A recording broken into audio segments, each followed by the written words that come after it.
Hello everyone, I am Taureor and welcome to a very special, unusual video. Over the course of December and January, I took part in the EU4 Draft competition organized by Speed5. And this is a recap video of that. I'm going to show you all my matches, my interviews, and discuss what I did wrong because I did a lot wrong. This video is sponsored by Speed5 and be sure to check them out. I'll provide a link in the description for more live competitions like that. There's actually an ongoing Hearts of Iron 4 championship that you can actually participate in. But back to the EU4 Draft. I played 4 matches, one as Maguindanao, one as Tunis, one as Sicily, and one as Timbuktu. And I've made plenty of mistakes that you can now laugh at. Though I am someone who doesn't really play multiplayer, and having a competition, set goals and just 1 hour to do it, well, let's just say, it turns out I mess up a lot in time-sensitive situations like that. The competition was hosted by Slevik and Ludi, who you will see in a moment. Let's get to it already, because there's quite a lot to cover. Hello! Aggressively Slav. Oh my god, you've got a worse accent than I do. Hey guys, I'm Slavik and here is of course Lodi next to me, and welcome to the second season of the draft. How do you feel about this, Lodi? You're the second time you're casting this. Excited. Yeah. I think the draft is by far the best EU4 competition out there. Totally not biased, okay? Masters is good as well, but the draft is on another level, and I think with the changes that we got this time, it's gonna be even more competitive for the players, because I feel like last year it was 60% about preparing for the challenges and what to do, and 40% actual skill. This time I think it's gonna be like 80% about skill, only 20% about preparing, because what we're gonna expect here is players have no idea what challenges they will do, they have no idea what countries they will play. Just in a second, once we go to our players, you see that they'll be able to choose from 10 countries, while banning them in between, and they'll be having to choose 5 quests each. So it's a completely different approach than the last time, and I think also the huge change is that there will be no negative points. You know, it's much harder right now to prepare. You can't really prepare. You have a few minutes to prepare. So we decided that the players will not lose points. At the same time, it's gonna be again even harder. You're actually spot on with it. Compared to the first season of the draft, now we do have a lot more well-managed rule set, and it is going to be a lot more competitive than the first one was. The first one was more about having fun, in my opinion, which is kind of what I really enjoyed about it. I feel like, compared to Masters of Universalis, the draft was more about having fun. Now, it's a little bit different. It's a little bit more competitive, but it's still fun. So I'm curious to see how this plays out. The 2 players that joined us on the first season, so of course winner Corbett, as well as Cleo. Why we also seeing 4 new players, and I think all of them are new to Speed5, right? They did not play any other EU4 tournaments before. All of them are first time. So we've got Montu, who is I think mainly the Stellaris player, so I'm really looking forward to see how he does with EU4. We've got Taureor, that is mainly HOI4 player, so it's also a similar situation. But the last 2 are interesting because Lambert is very much an MP player. So it's gonna be a bit different here for the single player scenarios. While Lambda, I personally call him Batman of EU4 community, because if you give him enough prep time, he can do anything. Oh, we've got the hats challenge. We have the hats challenge. This man clearly has no wallet. I'm getting out of here. Wait, I've got a hat too. I can do a hat. Wait, that's a cool hat. Oh, there we go. Everyone has a hat now. Hey, this is Hat Gang. This is Hat Gang. I like it. So See? Montu Does magic. Eastern Europeans have style, okay? That's what I'm talking about. Monto, I assume you were watching the Corbett and Cleo game. How do you feel about this new format? Yeah, it's going to be interesting. I can't wait to play on Sol 3. You guys have some great backstory. It's going to be really fun to dive into trying out some of these challenges and seeing what we can actually do and what we can't do. It's all going to depend on what comes up. I've read through the list quite a bit, and some of those seem very easy and some seem very, very much more difficult, yeah. And Taureor, did you train EU4 lately to prepare for this tournament? I have been playing a lot of EU4 lately because I've been missing it.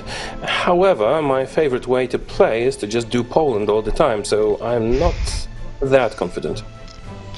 Let me guess, you are from Poland. How did you... Yes. Polska górą. Dokładnie. Let's get straight to the next part where we'll be going into the nations reveal. There we go. So we've got nations around Spice Islands and Indonesia.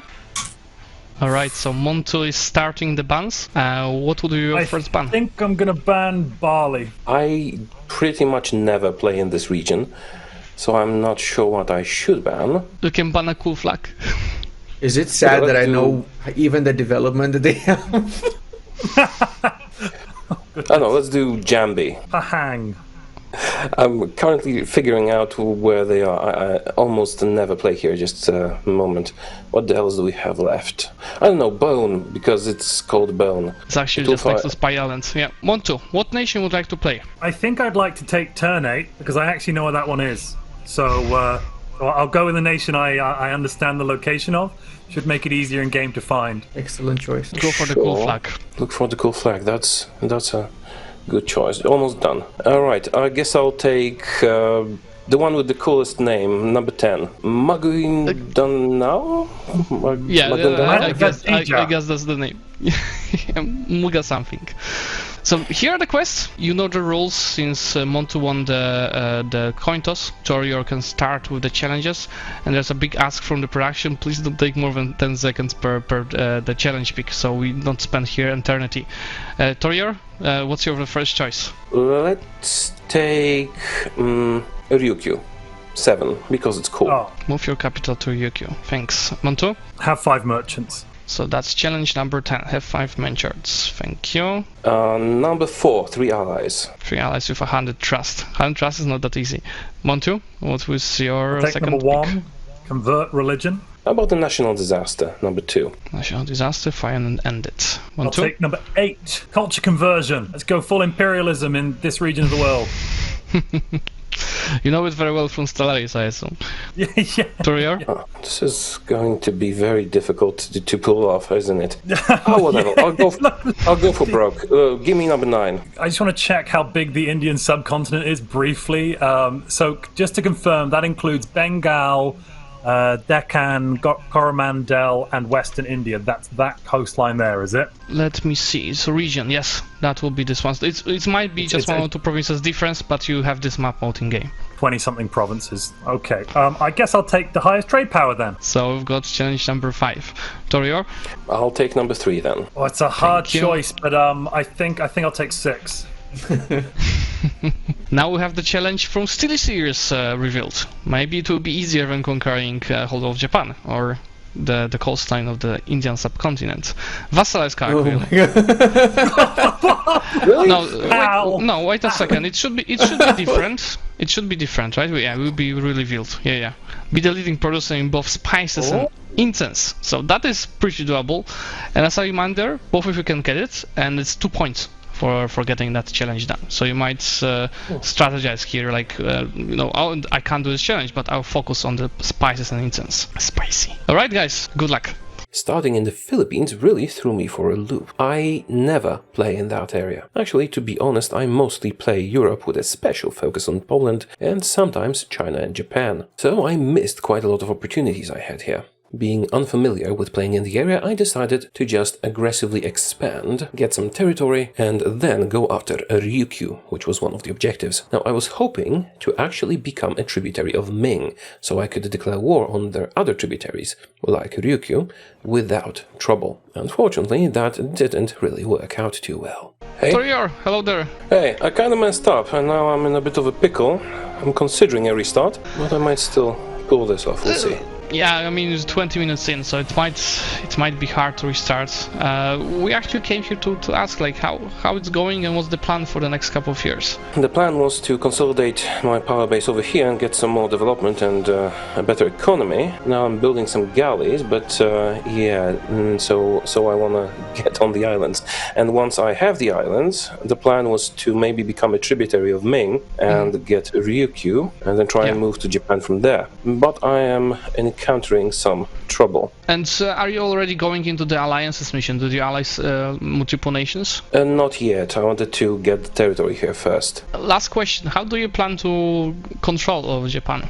I didn't really expect this one to work, but the plan was to become a daimyo and then get the shogunate, maybe. That could work. I'm not gonna give you tips, but that could work or something close to this. Lodi, do you have any extra questions? Are you trying to follow the mission tree, or are you just trying to... Okay, so the thing is, I never ever play in this area, so I'm not sufficiently familiar with all the missions and all that, so I'm just improvising as fast as I can, and hopefully that will be sufficient. That's what the draft is about, improvising. Yeah. Yeah, I was expecting something like Dev Ulm or whatever.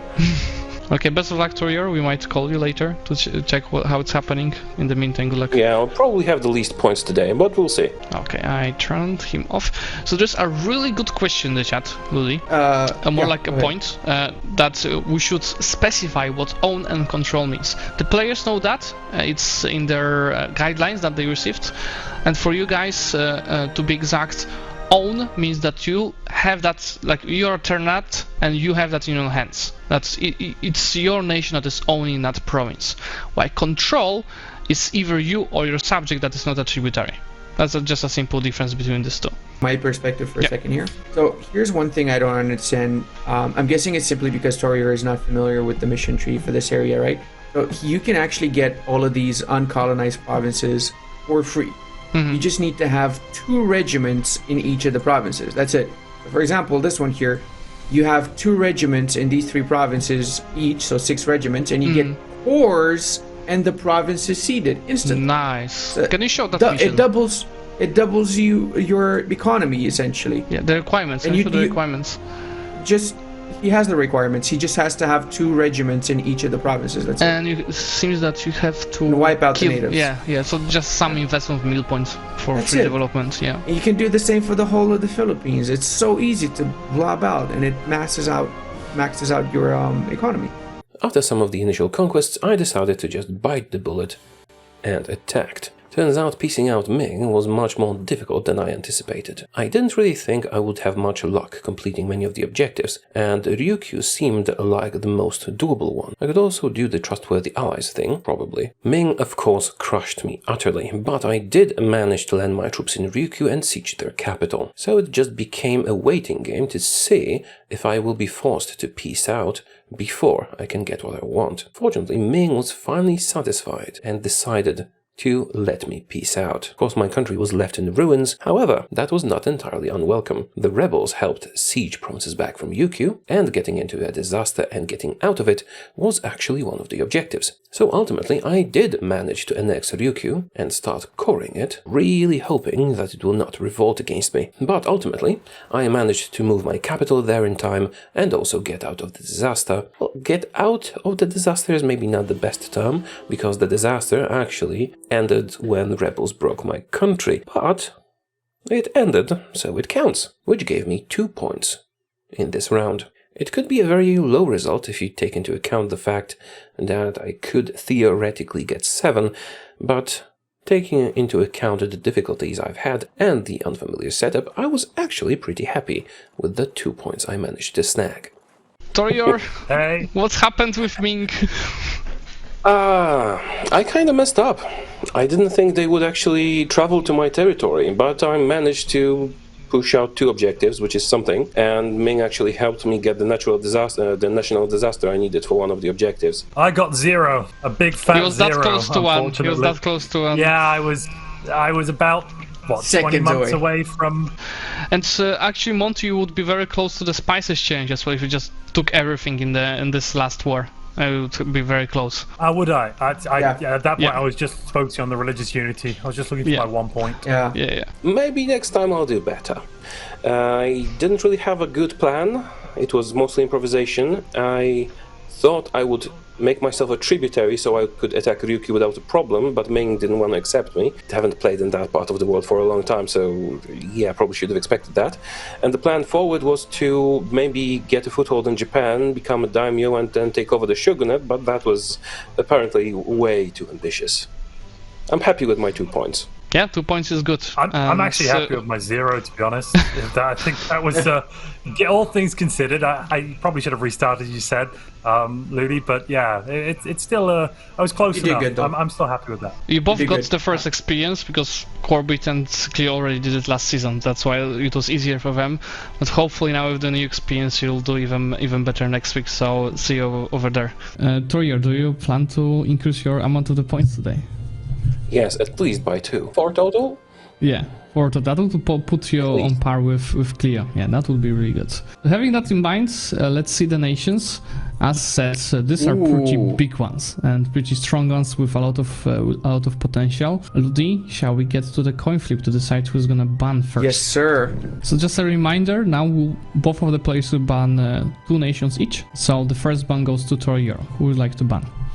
So maybe Novgorod? So number 10. Lambda? Number 1. Mali. Okay. Taureor, what's your second ban? How about Karakoyunlu? Okay, QQ it is. And Lambda? Number 2. Adam. Perfect. So with this band we are left with 6 nations, and Taureor, you will be picking first. What's your choice? Let me see what's left. Maybe I'll try Tunis. Haven't played that in a while. Okay, so number 3 it is. That's an interesting pick. Lambda, are you going for Kilwa or Ethiopia? Crimea. Crimea. All right, nice. Oh. I like that choice. Bold one. I mean, if you give me a horde, I think I'm obligated to. All right. Yeah, that seems about right. Let's go and review our challenges then. So since Taureor was speaking first and banning first, I'll let you, Lambda, pick the challenge first. I will do Golden Age. So challenge number 7. There Yep, it 7. goes. Sorry. How about Own Rome? 5. Challenge number 5 on Rome. Number 8. From a different nation. There it goes. Taureor. I'll take 9. A state with 100% loyalty. All right, thank you.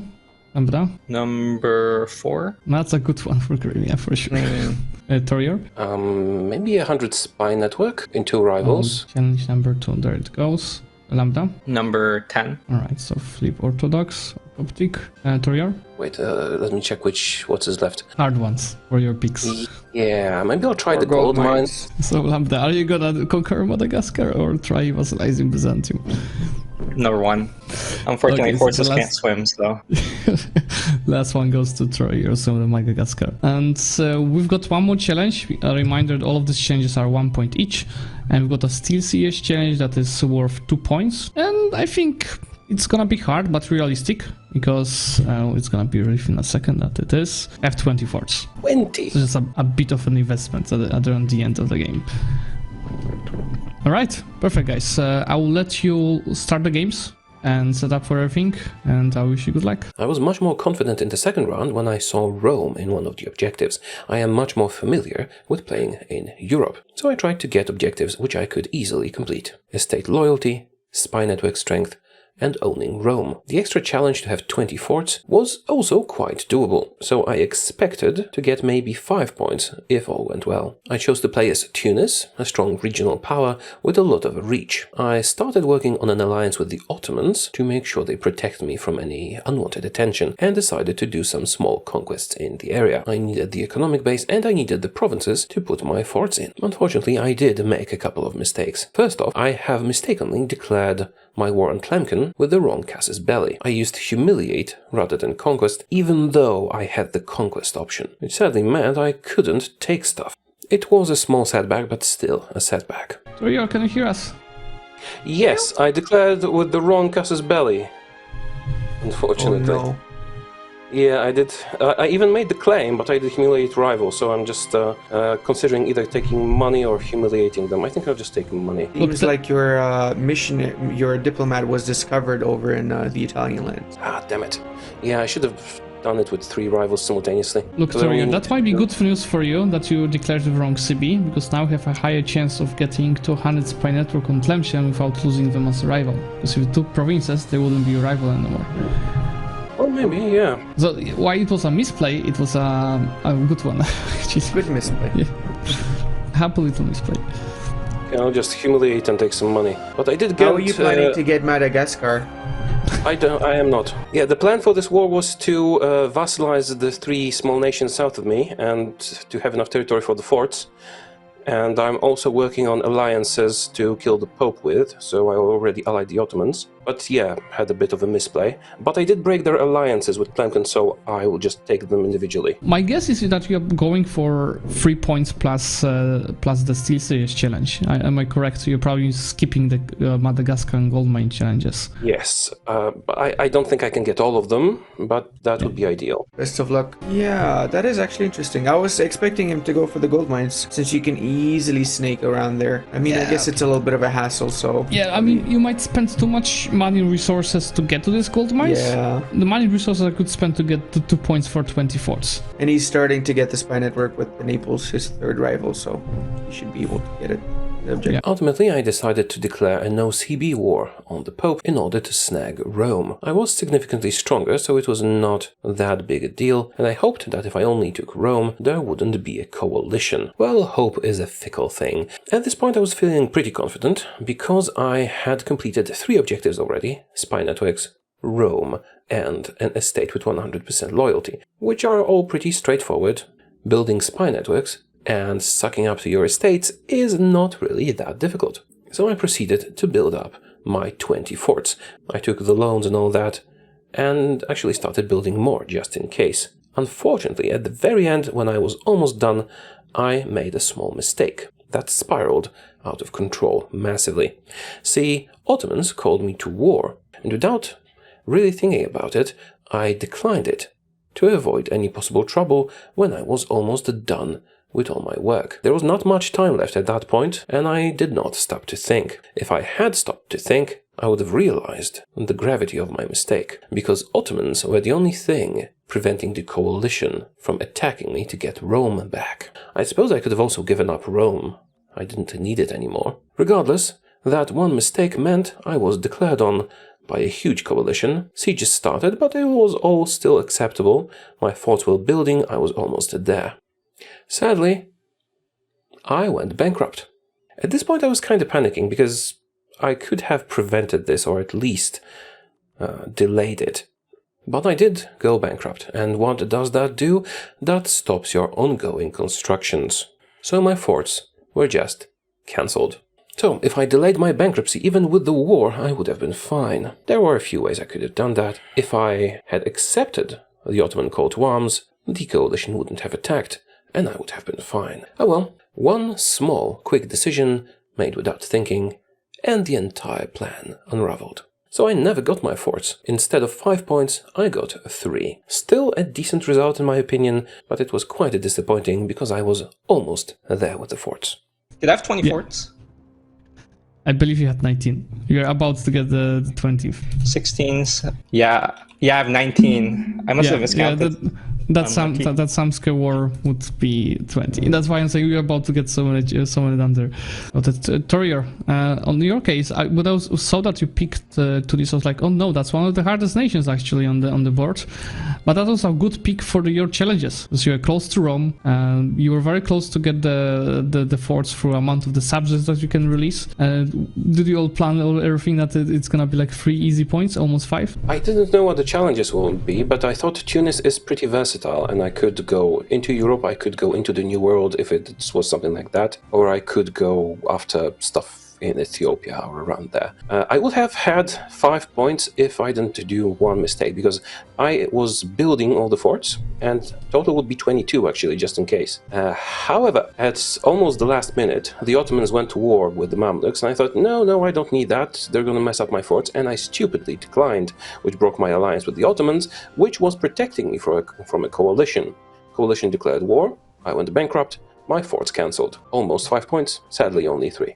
It's still more than you expected. Pretty close though. That was pretty close. Yeah, I would say if you went for Tlemcen and Bigwig, namely Afulal, you would have been able to get there a lot easier without having to stress about the economy too much, in my opinion. Maybe I should have left Rome for the last, or just given it back after I took it, because the coalition was the only problem. Yeah, that would have worked also. Hey guys! Oh, there's a new hat coming from Taureor. It's lovely. My sons. I don't have any hats from my daughter yet, but hopefully soon. Taureor, You're still pretty high in the standings, even though you couldn't join us last week. Do you think you still have a chance to catch up to Lambda and Corbett? It would be very difficult. I am hoping to maybe get a bronze medal if I work really hard, but my opponent today is rather proficient, so I'll try. Perfect. And Cleo, what's your strategy for today? Are you gonna play slow or very aggressively to try to catch up to Lambda? My goal is to not get 0 points. I'm just hoping to make at least good progress. goal. Small step strategy. Well, that was my problem with Speed 5 last season, is that I got 0 points, I think, 4 rounds in a row, so... Yeah, you're just playing too aggressive there, but this time we have a bit... I mean, it's more challenging, but at the same time there are no negative points, so sometimes it's worth to go more risky. Right, let's jump straight to the nations. Just FYI for everyone watching, the players did receive these picks, but only around 10 minutes ago. They pretty much didn't know that they will play here. Taureor is banning first. Taureor, what's your first ban? Okay, it doesn't really make that much of a difference here unless we ban 1 and 2, right? I'll try with... I will start with 5. Asturias, okay. Cleo, how about you? I'll ban number 7, Valencia. Ooh, the strongest one, okay. Taureor, what's your second ban? 8? Mallorca, okay. That's, I think, the weakest on the other end. Cleo, what's the final ban that you are having for us? I will ban number 6, Catalonia. Alright, Catalonia it is. Now that we've got this, Taureor will be choosing your nation to play as. I'm torn between 1 and 10. Let's go with 10. Sicily, that's a very interesting pick. And Cleo, what's your pick? Is it 1? Well, I was gonna go with Sicily. But I will... Sure, why not? I'll go Granada. Alright. Let's see the Al-Andalus today. Perfect. Now that Taureor was first to ban and pick, we can go straight to challenges, where Cleo will be the first to pick. The challenges were meant to be much harder, like initially, but me and Ludi worked with Ghibli to make them a bit easier. So it's not that tragic as it was supposed to be. So having that in mind, Cleo, what's your first pick? Number 7, have an estate of 100 loyalty. Those are all difficult. I will try... give me a moment. 5. And First Legion of Free Nations, okay. Number 1, earn 6 centers of trade, please. Perfect, thank you. Taureor? How about number 3? First Game Empire. Alright, that's a nice one. I'll take number 8, please. Combined Tradition of Army and Navy, perfect. 4. 2 allies, 100 trust, alrighty. Capture 5 ships in 1 naval battle. Yeah, sure, why not? Alright, challenge number 2, perfect. Number 10? Perfect, the Devil. There will be some expansion happening, perfect. I'm not counting on it, but... I'll try and go for number 9 then. Okay, Taureor, that means you have to stack with the English. I wasn't planning on fighting them, but if you have to. Let's see, because you said that steel challenges are quite challenging, but we always have a final challenge, which is for 2 points, and it's the Steel CS challenge. Let's see what we have for today. And that's Own Rome, which is doable for both of you, I think. That's easy for Sicily, extremely easy. I might get points today. We are counting on that. Okay, I'll let you both prepare and join the games. I'll also get ready on mine. Good luck. For my next bout, I decided to pick Sicily. Very well positioned and powerful country, all things considered, even with the initial war for independence that you have to fight. I didn't really like most of the objectives, and I don't think I made very good choices here, but I was still quite hopeful. Having 30,000 manpower is not that difficult at all, same with having 300 development. And 2 allies with 100 trust is doable, very much so, but you kinda need a lot of time for that, or very, very weak allies, which I kinda forgot, unfortunately.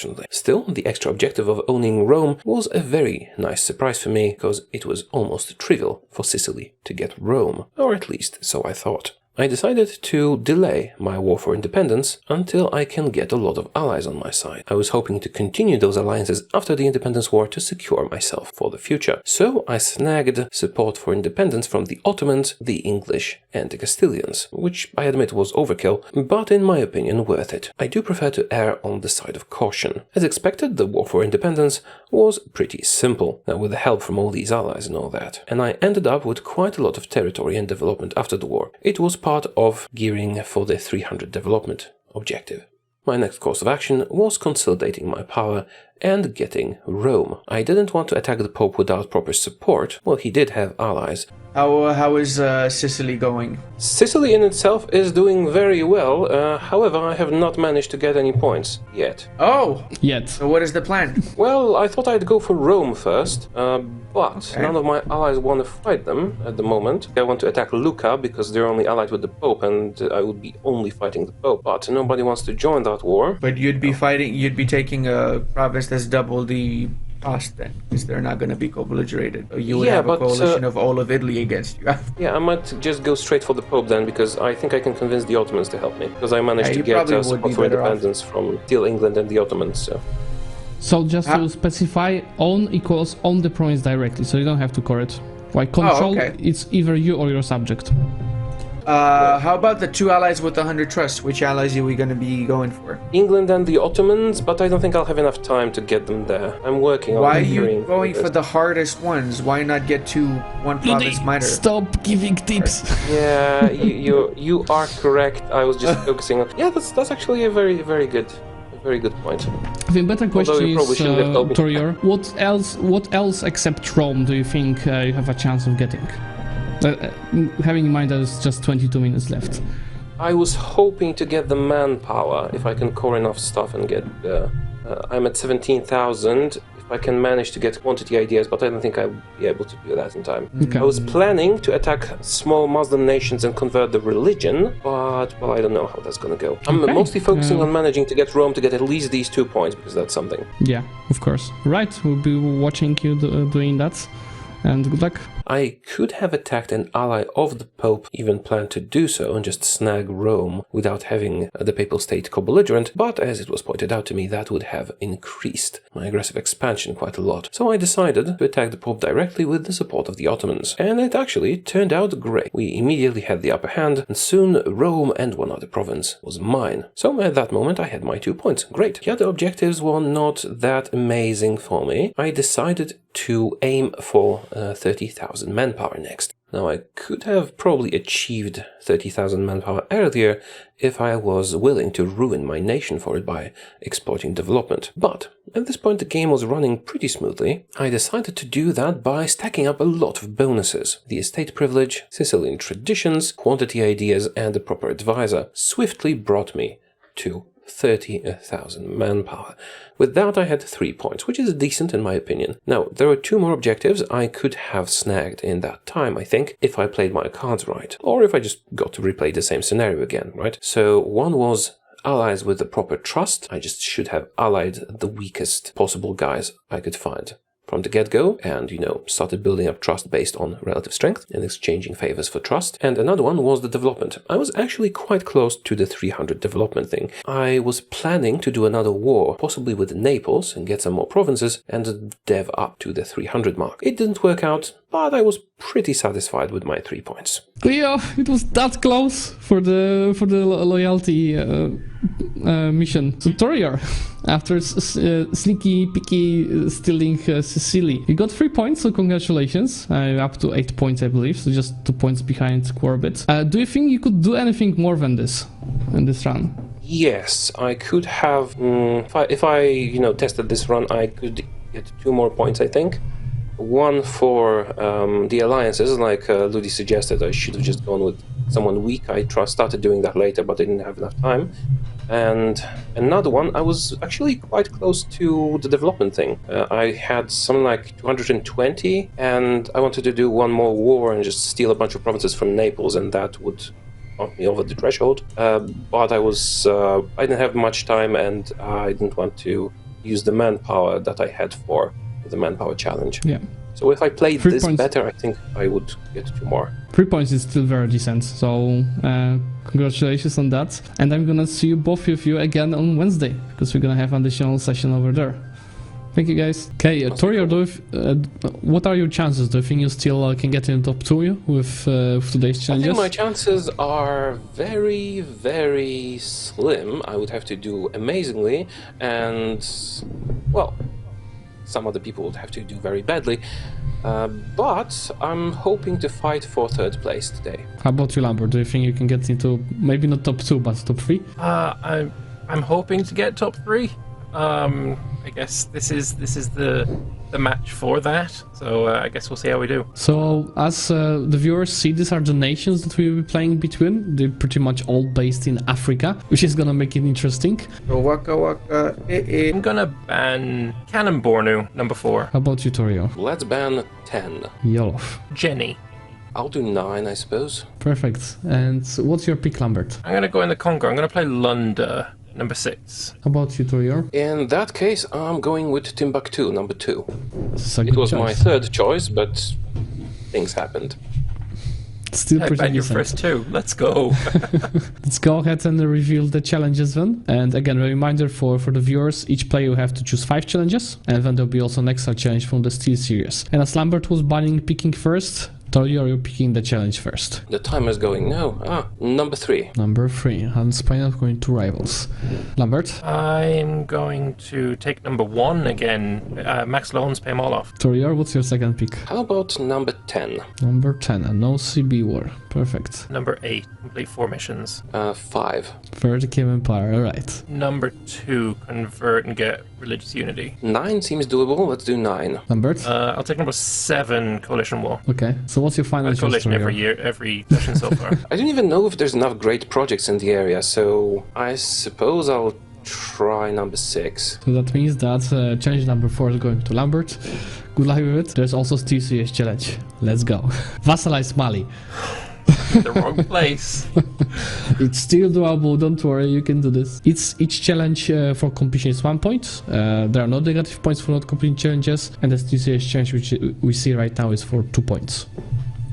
Perfect. I'll let you both connect and good luck. The final round was not great for me, but let's not get ahead of ourselves. So I snagged easy objectives, 30,000 manpower, again, spy networks, which are always relatively easy, just take time, no CB on day 1, some trade goods and advisors. And the final objective to vassalize Mali was actually a big boon to me, because, playing as Timbuktu, I was next to Mali. So of course, first things first, I declared a no CB war to get 100% war score and get that 1 point in the bank. waka waka wa, Hello? Taureor in Africa. What's going on? What's the plan here? What's the plan? Not much of a plan, really. I'm just gonna expand and then beat up Mali in the meantime. I was hoping that I will not be... I forgot to rival my enemy, sadly. Are you gonna be going for the Mali war right afterwards, or are you planning to approach that? Not right after, I think. I think I'll consolidate my power first and get some favors with my allies. I'm gonna give them some land because I want to keep them. No, I don't think I'll go after Mali right away. I want to become a bit stronger or have them get some rebellions because they're having some trouble. Damn, I got distracted. Sorry, not your fault. No. That's actually why I'm here. I'm trying to distract you. So I need to pause this because I just lost my army. Sorry. Okay, we will leave you with that. We might call you again later. The no CB war against Songhai actually worked out pretty well. I wanted to get more out of it, but actually having the war was more important than gaining a lot in it. So next I proceeded to prepare for a big war with Mali. I wanted to get the spy networks ready before I actually attacked. A reminder, I needed 100% spy network strength in 2 rivals. Hey, why you not attack Mali, bro? Why you not attack Mali? I'm having trouble with spy networks, sadly. I wanted to have this objective done before I attack, and well, it's not working out yet. In the meantime, I prepared to attack Mali, but there have been some complications. I need a certain amount of favors, and I still haven't decided if I'm attacking Jenny or Mali. My main problem really is that I can't go past speed 3 right now because it's lagging. Right, yeah, parsec. So Taureor, can you mind that you have 23 minutes left? How many challenges do you think you're gonna get? 23, oh, yeah, that's gonna be a bit of an issue. Well, I don't know, I want to prioritize vassalizing Mali, but I thought I could do the spy networks beforehand, but I got caught, unfortunately, twice. Right now I'm almost done with the spy networks. We'll see. Sadly, my spies kept getting caught, and once I finally got the network strength, I have already wasted a lot of time. But now I had 2 points already, so I could focus on Mali. I declared war and quickly overcame them. Now here's the biggest mistake I've made. I had Jolov on my side in the war, and my plan was give them control of a lot of the territory and make them peace out with at least something separately, so I can then come in and vassalize Mali in this one war. I got too caught up on that idea and didn't even consider that Jolov might not want to do that. That was a big mistake. I kept transferring territory to Jolov, insulting them to make sure they hate me. None of that worked. Now, I know I should have just pieced out Mali, either very early and just waited for the truce to run out, or just truce break them quickly and vassalize them in the second war. I should have done that. I'm not sure why I was so caught up on Jolov doing a separate peace. Maybe it just seemed to me that it would be a very elegant outcome. I know that I didn't really consider other options, which was a big mistake. But once again, this is a very high-stress game with just 1 hour to do all that. And I was very frustrated by the fact that for some reason I couldn't go over speed 3 that day, which was not really a problem earlier. In all my previous games, I was able to play at least until 1470, and here I ran out of time in 1461. I guess my frustration with that fact affected me more than I thought, and I just didn't consider the option. There was also one more thing that I learned later. Apparently, once you get an unconditional surrender, secondary war participants on your side can't peace out separately. I did not know that was the case. If I did, I would have peaced out Mali the moment I got the unconditional surrender, and maybe I would still manage to vassalize them in time. Oh well, everyone is wise in hindsight. Wait, wasn't the original saying hindsight is 20/20, something like that? Regardless, the Polish version of that is a Pole, as in a Polish person, is wise after the harm has been done. And I think it applies perfectly here. Ludi Enzlevik really did chew me out, and deservedly so. So I ended up with just 2 points, where I should have easily had 4. Very similar to the situation with the forts in Tunis, really. Yeah, He has the easiest country, the best objectives. I'm so confused. You have to explain yourself to you. I can explain myself. Yes, I can. It's pretty simple. I could not go to speed 4. I was stuck at speed 3, and I simply did not have enough time. If you look at my game right now, I am 100% war score with Mali, and I'm trying to make Jolov separate peace them to get something so I can vassalize them. I even insulted them. I did everything, but they would just want to do it. That's one thing. And that would bring me to 4, and then the manpower. Just need more time for that. Sadly, you spent 15 minutes getting a spy network, right? So instead of waiting for spy network and war, they do not stop each other, right? Yeah, that was not a only mistake. that, but you don't need to wait for Jolov to peace out separately. You can give Jolov provinces that they have an interest in, and then you just break the truce to vassalize what's left, because it's going to be below 100% war score in the second war, where you can just release nations. If you don't want to give Jolov stuff, and again, you can just do the second war instantly. You just not pay for the fort that you siege down. So you could have done the 2 points like 10 minutes ago. It would have been two wars in 2 minutes. And there's a good point for the chats. You cannot separate peace when there's unconditional surrender. So Jolov couldn't do that technically. Oh, I did not know that actually, that you can't separate peace when there's. So that's my mistake then. I was waiting for it for a thing that could not happen. So. And before we go to break, Lambert, I also wanted to say GG, as I will probably expect that's less points. Very impressed, yeah. If you figured out the religion stuff earlier, you could probably even get more, but that was close. It is what it is. I'm pretty happy with 3 points there. Yeah, alright. GG, guys. Thanks for coming. Sorry, just one more thing. You are absolutely correct. I messed up. I should have done a truce break. We always learn something new of EU4. That's the beauty of this game. Oh yeah, even thousands of hours you still learn stuff. There we go. So we've got Corby with 19 points, Lambda has 14. That means that they're gonna both play in the final. And then the rest of the players are super close to each other, right? Especially the Montutorial and Lambert. Cleo with just a bit of battle flag today is losing 2 points to the 2 players. Pretty close, close. So it was an interesting day actually. I liked it.